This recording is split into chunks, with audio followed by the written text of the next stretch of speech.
राज्याच्या अतिरिक्त मुख्य सचिव मनीषा म्हैसकर यांनी प्रशासकीय कारकिर्दीतील एका अनुभवाबाबत केलेल्या विधानामुळे नव्या वादाची चिन्ह निर्माण झाली।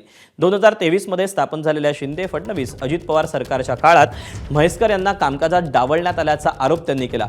माझा विभाग चालवायला महिला नको असं म्हणत आपल्याला डावललं गेलं, मात्र तेवढा एक अनुभव वगळता महिला अधिकारी म्हणून कधी वेगळी वागणूक मिळाली नसल्याचं म्हैसकरांनी म्हटलंय।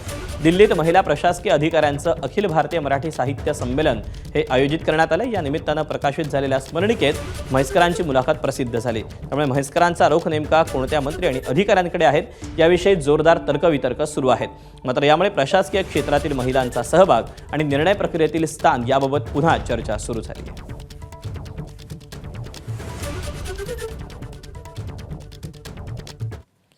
मनीषा म्हैसकर यांनी काय नक्की म्हटलंय आपण पाहूया। त्यांना प्रश्न विचारण्यात आला की तुम्हाला महिला अधिकारी म्हणून वेगळी वागणूक सहन करावी लागली का? त्यावर त्यांचं उत्तर होतं, केवळ एकाच वेळी सन 2023 मध्ये मंत्रिमंडळ स्थापन झालं, त्यानंतर अधिकारी नियुक्त होत होते। एका नेत्यानं माझा विभाग चालवायला मला महिला नको असं सांगत मला डावललं।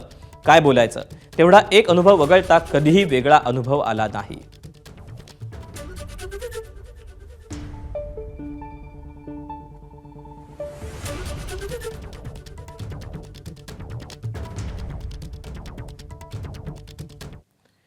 तर मनीषा म्हैसकर यांनी त्यांच्या वक्तव्याचा चुकीचा अर्थ काढल्याचं मुख्यमंत्र्यांकडे स्पष्ट केलं आहे।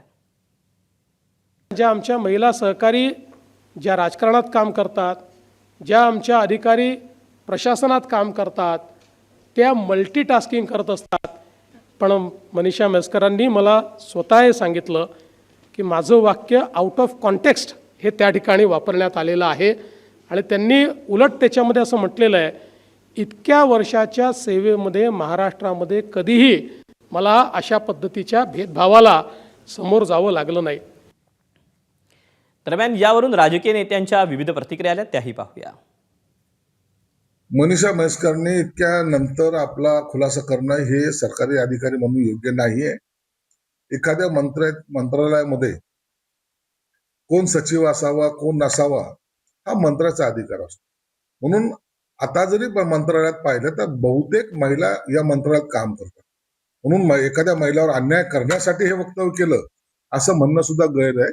म्हणून महिलांचा सन्मान करणं हे महायुतीचं काम आहे, त्यांचा अपमान करणं हे संस्कृती आमची नाहीये। ते महाविकास आघाडी सरकारच्या संदर्भात ते त्या संदर्भात बोलले असणार, कारण महायुतीच्या सरकारमध्ये त्यांना सगळेच चांगले पदं आणि मिळालेले। आज ते आमच्या महाराष्ट्राच्या गृहसचिव आहेत आणि निश्चितच एक फार मोठी जबाबदारी त्यांना देण्यात आलेली आहे। मुंबई महानगरपालिकेच्या आयुक्त पदावरही महिला बसवण्याचं काम माननीय फडणवीस साहेबांनी केलेलं आहे।